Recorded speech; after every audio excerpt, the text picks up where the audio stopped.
Hello guys, so basketball update, usapang PBA tayo.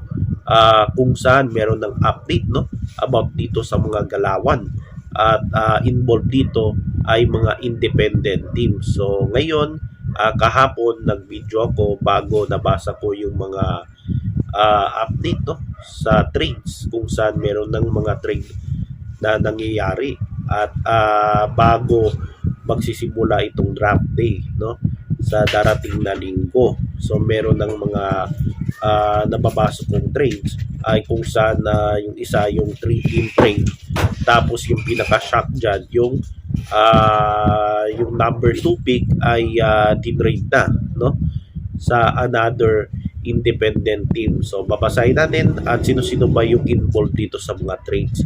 So ang involved dito yung tatlong independent teams, Northport, Phoenix at Converge. Itong Phoenix talaga ang medyo gumagalaw no at yung Converge.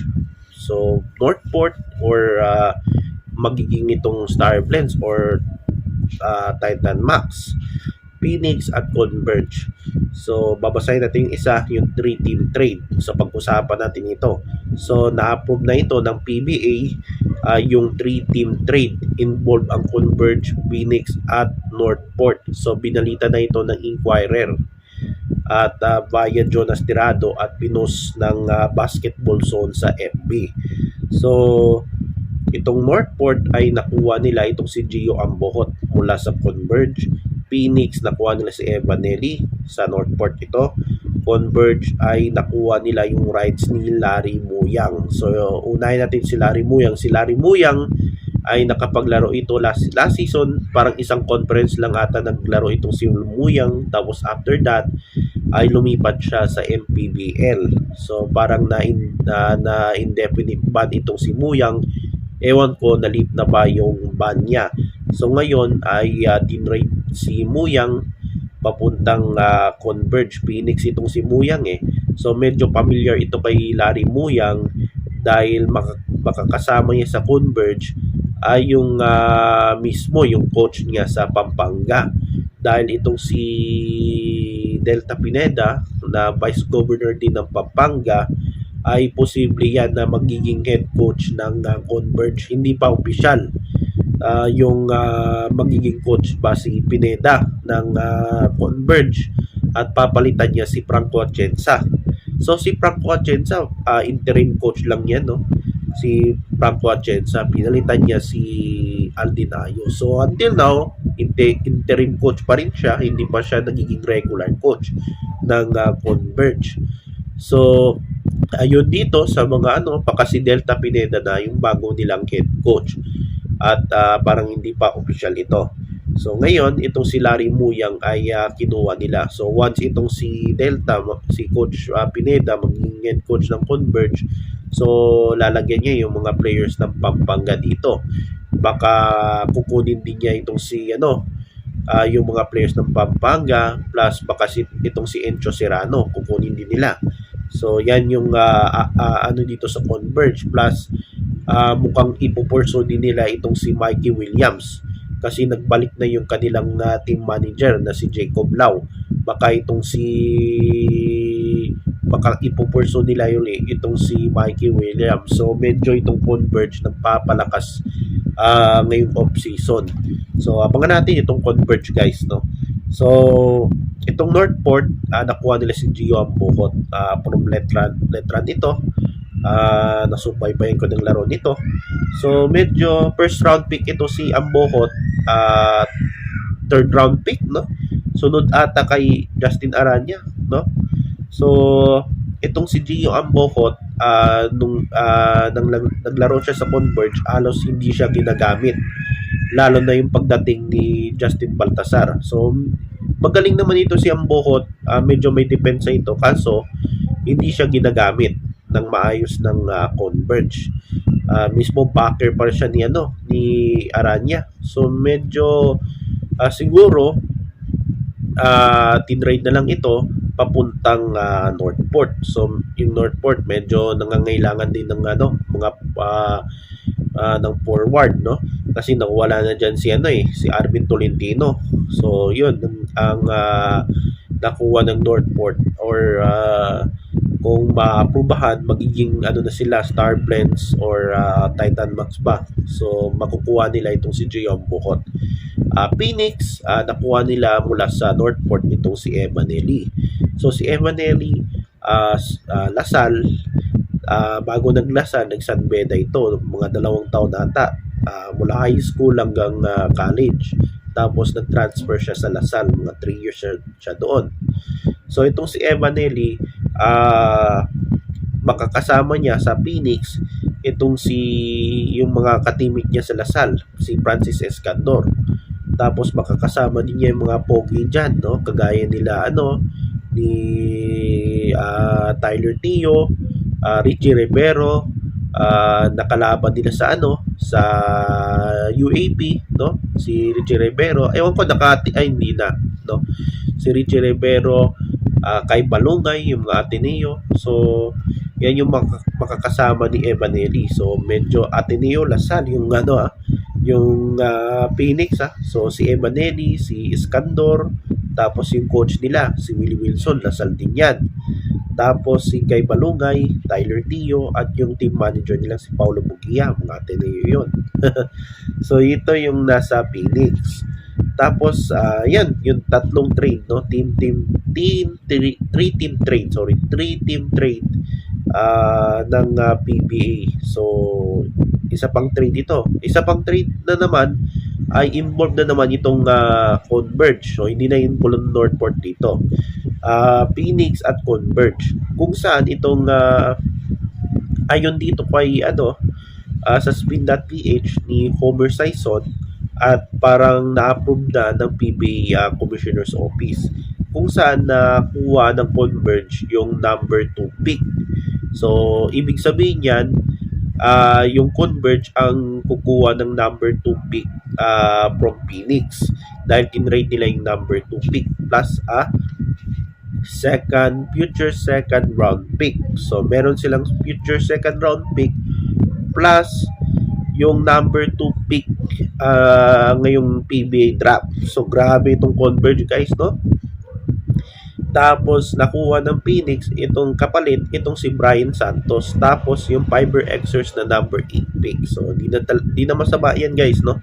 So bakit kaya ano ba talaga yung ano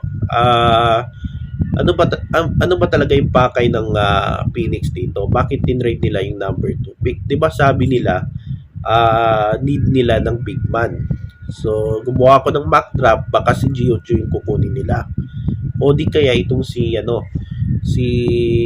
Gosum. So ano talaga yung plano ng Phoenix, no?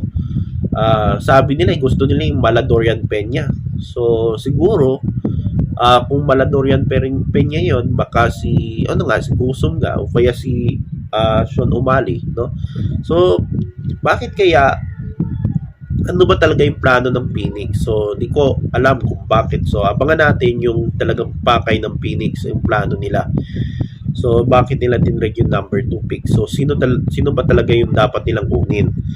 So itong Converge naman ay grabe itong Converge, guys. Number 2 pick, no? Sino ba talagang nila, guard ba? Dal Panumpio ba yung target nila? Juan Gomez ba? So abangan natin, no? Yung kukunin ng Converge sa darating na PBA draft. So sa Phoenix nakuha nila si Brian Santos. Sayang si Brian Santos, no? Isa ito sa mga shooter ng Converge. Hindi naman siya superstar pero talagang nagko-contribute sa Converge. So naalala ko yung first conference ng 49 season, yung Governor's Cup, kung saan na 0-2 sila laban sa SMB, 'di ba? So yung Converge bumawi sila in next 2. So yung game 4 kung saan isa si Brian Santos sa mga bayani doon sa laro sa game 4 quarterfinals laban sa San Miguel Beermen, pero kinampus lang sila sa game 5. So itong si Brian Santos talaga, shooter talaga ito.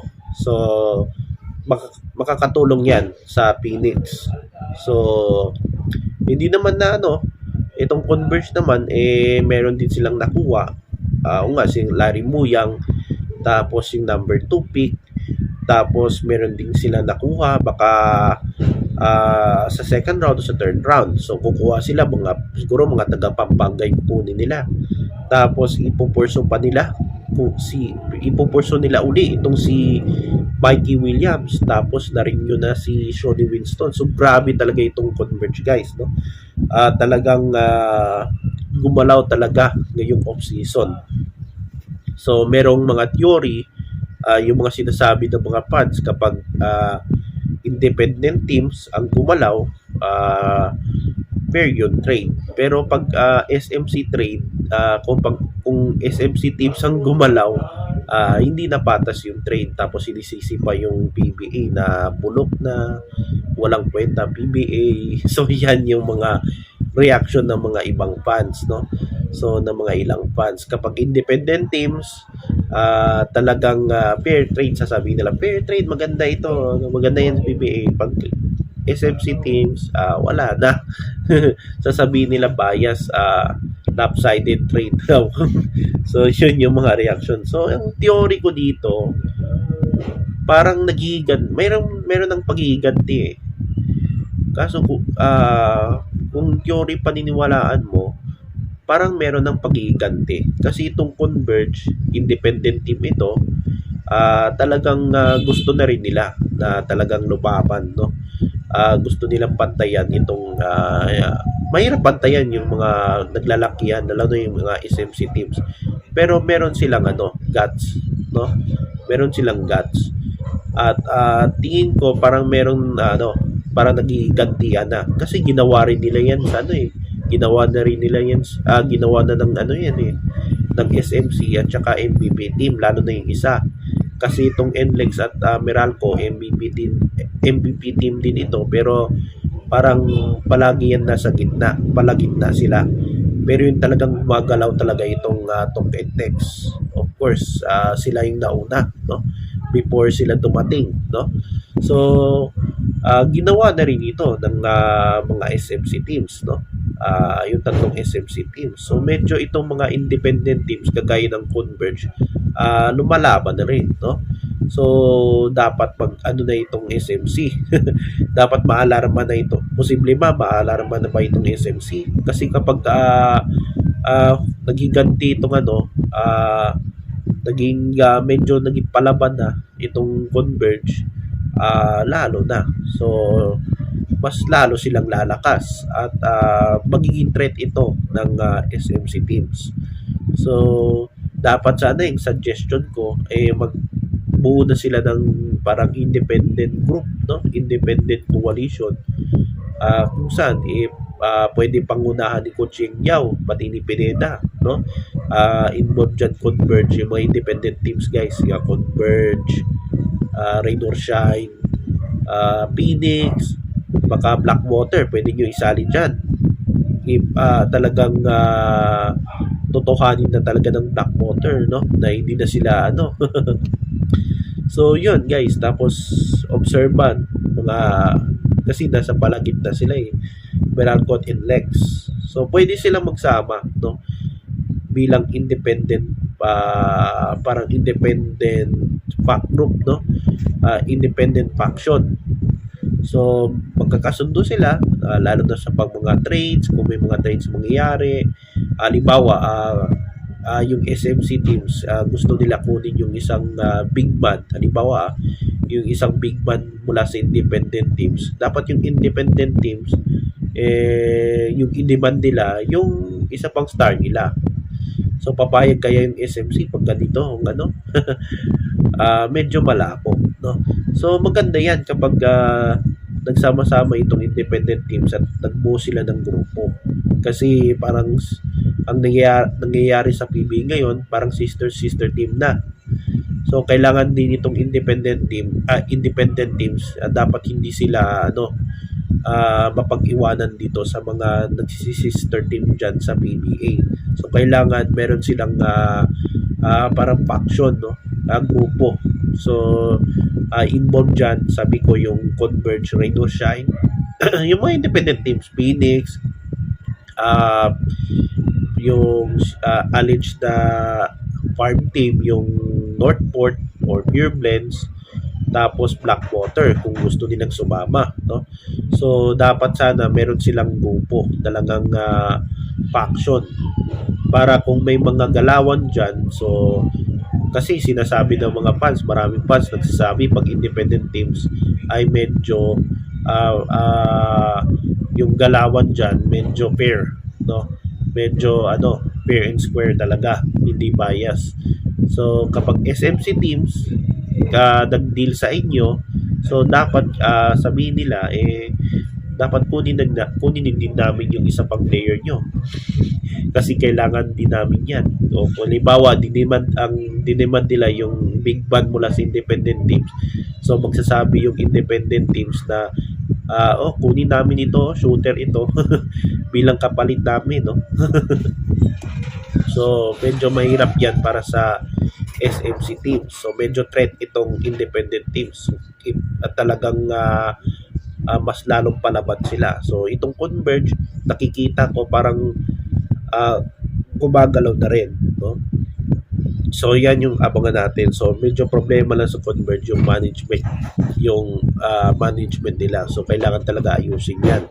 At yung player, wala ring problema yan. So itong Converge, so maganda yung ginagawa nila. So itong Phoenix, siguro may ibang plano ito, no? Kaya tinrade nila yung number 2 pick kasi sabi nila big man daw yung kukunin nila na Maladorian Peña daw. So mahirap yan, lalo na ilan lang yung 6'5 pataas dyan na sumali sa draft, no? So ano kaya yung nila? So abangan natin yan. So yan yung PB update sa araw na ito. So shoutout dyan at pakisubscribe yung aking YouTube. So maraming salamat, kita-kits sa next video.